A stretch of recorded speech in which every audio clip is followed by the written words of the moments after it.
Hey everybody and welcome back to the Stage Dive Podcast. My name is Steve and today we're here with another album review.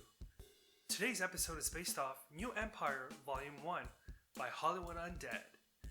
Hollywood Undead was formed in 2005 and they are based out of Los Angeles, California from the US of A. They are considered a rap metal and new metal act. New Empire Volume 1 was also released on February 14th, 2020 on Valentine's Day. The album was released through Dove and Grenade Media as well as BMG. The personnel on this record consists of Jorel Decker, known as J-Dog, on vocals, guitar, bass, keyboards, and programming. Dylan Alvarez, known as Fonima, on vocals. George Reagan, known as J3T, Johnny Three Tears, on vocals and guitar. Jordan Terrell, known as Charlie Scene, on vocals and guitar. Danny Murillo, known as Danny, on vocals, keyboards, programming, guitar, and bass. Luke Holland was the drummer for this particular record, and he did a fair job. The album cover has a young planet with a blue outline that can represent the new world. In front of the planet is a dove with its wings spread, which is known as one of the logos of HU. In case y'all don't know, HU is Hollywood Undead. It looks like the city of LA is also in the background. The album cover is kind of representing a new world order, which is what pretty much Hollywood Undead is trying to do with this record. Let's get into the song reviews.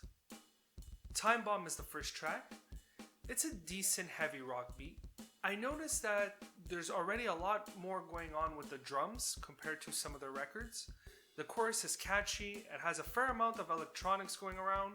I like how the members alternate the lines throughout the song. It had a nice build up to a breakdown, but I was expecting more. Lyrics, it feels like it's an individual expressing his emotions before exploding like a time bomb. 0.25 out of 1.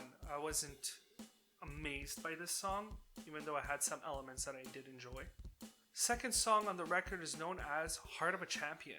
It has great programming in the intro and it goes right into a nice alternative beat. Great verses from both J3T and Charlie Scene. A very catchy chorus, quite a motivational song. Lyrically, it's pretty much being compared to others, hate from others, but will not give up and will fight to succeed. This song got a 1 out of 1 for me. Already Dead is the third track. Again, good programming.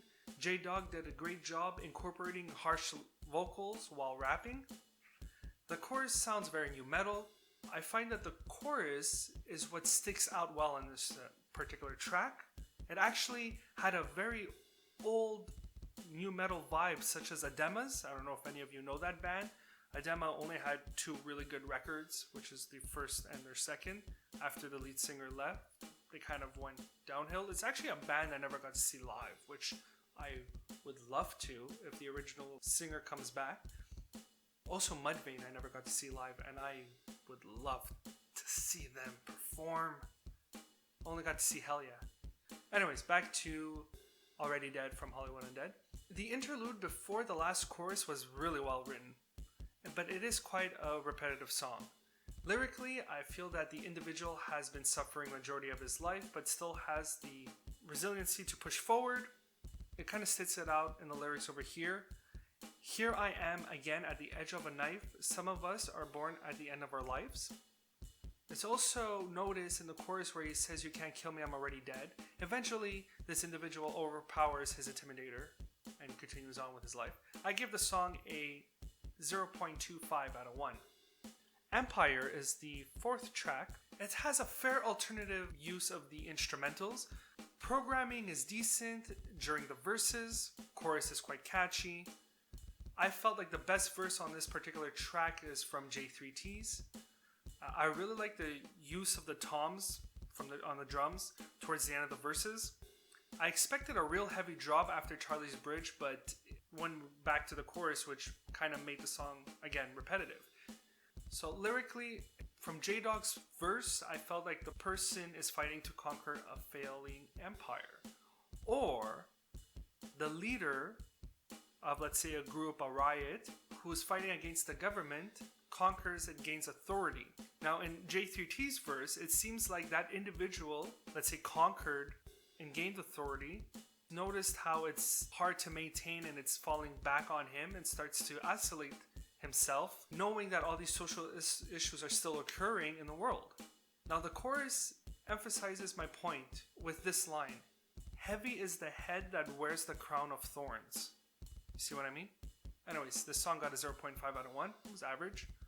Now we have Killing It. Love the programming on this track. It sounds completely odd, but it works so well. Funny Man, Charlie C, and J3T nailed their verses. And honestly, the song is pretty straightforward with the lyrics. A lot of showboating, being cocky, being funny, and pretty much just killing it. 1 out of 1. Enemy is the following track. It could be considered the heaviest track on this record. It's a headbanging song, a good mosh song. It has a very fun, uplifting chorus. It also has some interesting programming in the bridge. And also has a very new metal feel to it. Lyrics, I'm going to keep it short. You are your worst enemy. I got a 0.75 out of 1. Upside Down. It has a more of a sonatic sound of new metal. The chorus is very alternative with a slight edge of new metal again. I'm bringing up new metal. It's like a new metal week of podcasting. This song has less rapping compared to their other songs. The bridge with Kellen Quinn, who was a special guest on this record, is average. I could live without it. Lyrics, can keep it simple again. Cannot change the past, but you can embrace it. 0.5 out of 1. The following track is known as Second Chances. Again, I love the programming. They did really well with the programming on this record. Now, the programming on this track is pretty good, and it has that new metal feel again. It starts off great with J3T's verse. The pre-chorus with Benji Madden, as another special guest, was average. Again, I could live without it. The chorus is emotional with a heavier alternative beat. J3T's second verse is also pretty solid. Actually, J3T's verses in this particular track is what makes the song stand out. And that's why I gave it a 0.5 out of 1. I'm just going to throw in the lyrics. It's pretty much a depressed individual who is heavily struggling and has and most probably reached their limit. And we're moving on to the final track, which is the best track on the record. Obviously got 1 out of 1. Nightmare. Old school HU right here. The programming on this song is gold. J-Dog, J3T, and Charlie C nailed their verses. Danny does an amazing job singing the chorus. It's a great way to end the album. It was perfect. Lyrics. Wishing the reality was a nightmare. We're going to break it down a bit. We're going to go with J-Dog's verse. It seems like he's rapping more about issues with fame, how he achieved his dream, and now is kind of wondering who his true friends really are. It seems that he's not really satisfied after all his accomplishments. We're moving on to J3T's verse. Basing it off an addict who can't let go of his fix and might not want to accept help. Also, it had a little moment where I felt that maybe it's an ex-addict expressing his story. Charlie C's verse. Another depressed individual with major self-esteem issues. That simple. Like I said, 1 out of 1. If you tally up the points, it got a 5.7 out of 9, which is a 63%. I'm going to mention how I tally up points again. Every song is based off 1, and I could rate it in quarters. And then, again, I tally up the points, we get a percentage. 63%, I think, is the right mark for this record. The album has memorable parts in certain songs, but not enough for me to give them full points. Way too much repetitiveness in this record, especially with the choruses. The special guests were not needed. The members in the band could have added another verse and the song most likely would have been a lot better.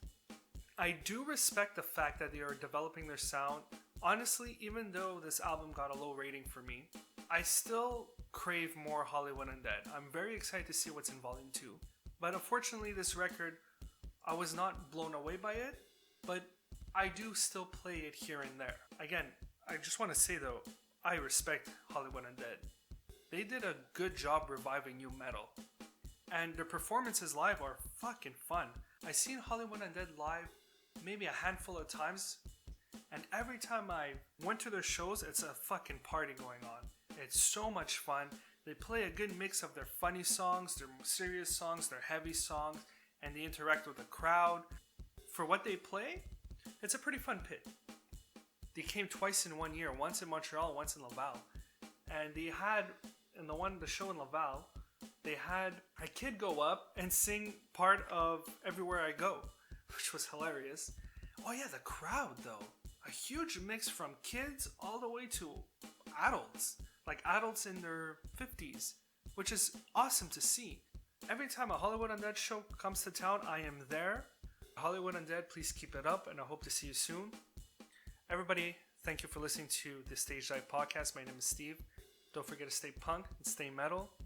Don't be that bad boy, eh? Don't be that bad girl either.